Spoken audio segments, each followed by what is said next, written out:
A lot of people think that suspension tuning is a bit of a dark art. It doesn't actually have to be that way. Luckily, I've hung around with enough people during my time in the bicycle industry that I've picked up a few tips that will be really useful for you.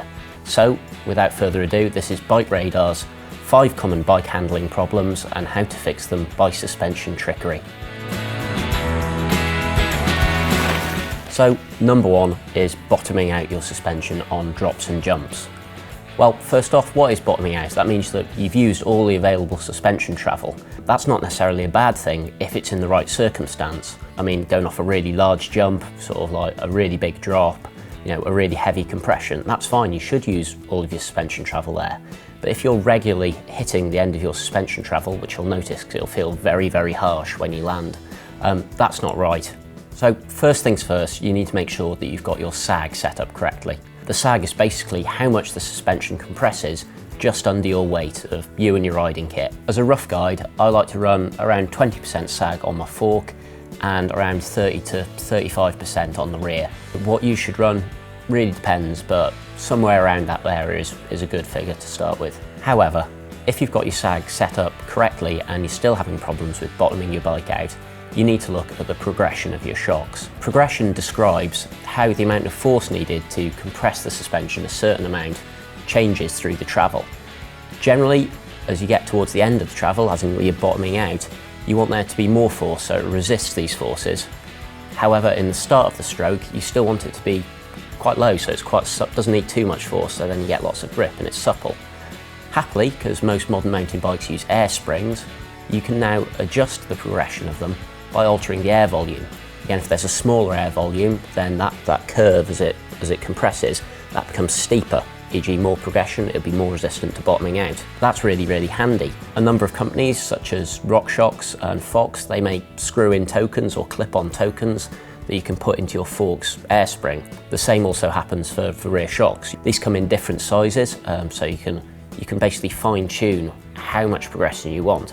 So you can get a feel that it doesn't ramp up too quickly, it's not hard, and it's not impossible to get full travel when you need it, but it's not going to be bottoming out all over the place.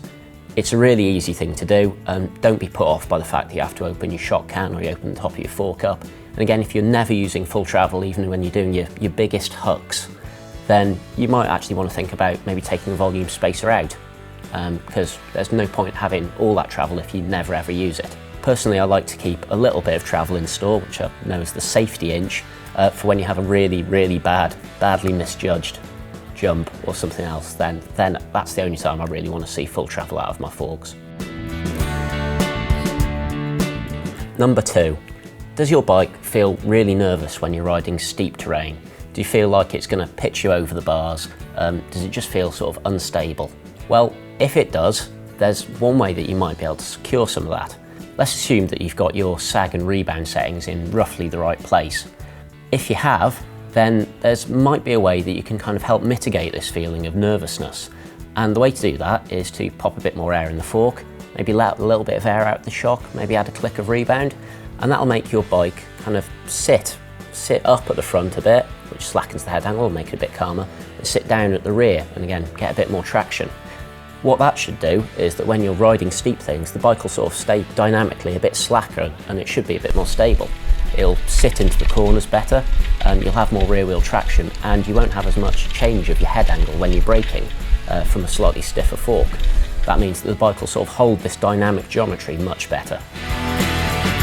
Number 3 is when you go off the edge of jumps, do you find that you get pitched forwards and you end up landing in a nosedive?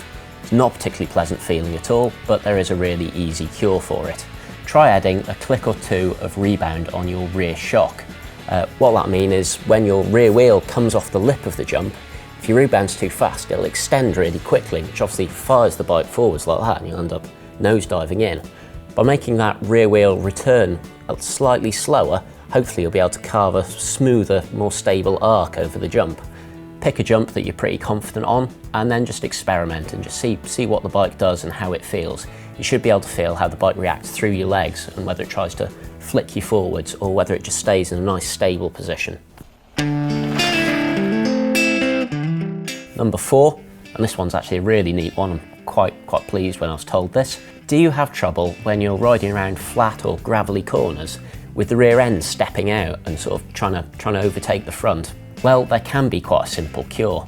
Again, try adding a click of rebound on your rear shock.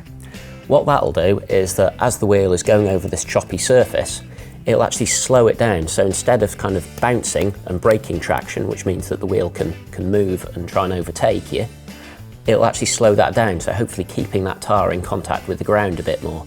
Instead of like skipping over the top, it'll hopefully just stay there and you'll be able to use the tyre to get more grip. It's really surprising how much of a difference this makes. So I'd say go to that corner that you're forever looping out on, try adding a click of rebound on that rear shock, and you might be very surprised with the results. Number 5. Do you find that on long, rough descents, your hands are getting absolutely beaten to pieces? Well, some of that's unavoidable, this is mountain biking, but your suspension could be to blame. So there are 2 possible causes for this. The first one is the rebound on your fork. If you're running the rebound damping too slow, then after each successive bump, the fork will actually sit lower and lower into the travel, which means that you've got less travel available for the next hit. Once that happens, it'll start to get really harsh on your hands. That's called packing down, and what you should do is just maybe back off the rebound damping a touch. Repeat the process, try it again, see if it's got any better. Basically, you want to run the rebound as fast as you possibly can before the bike feels really uncontrolled and starts chopping around like that and bouncing around really wildly. So you want it to be fast enough that it can extend to take the next hit, but also slow enough that it doesn't just ricochet off any object.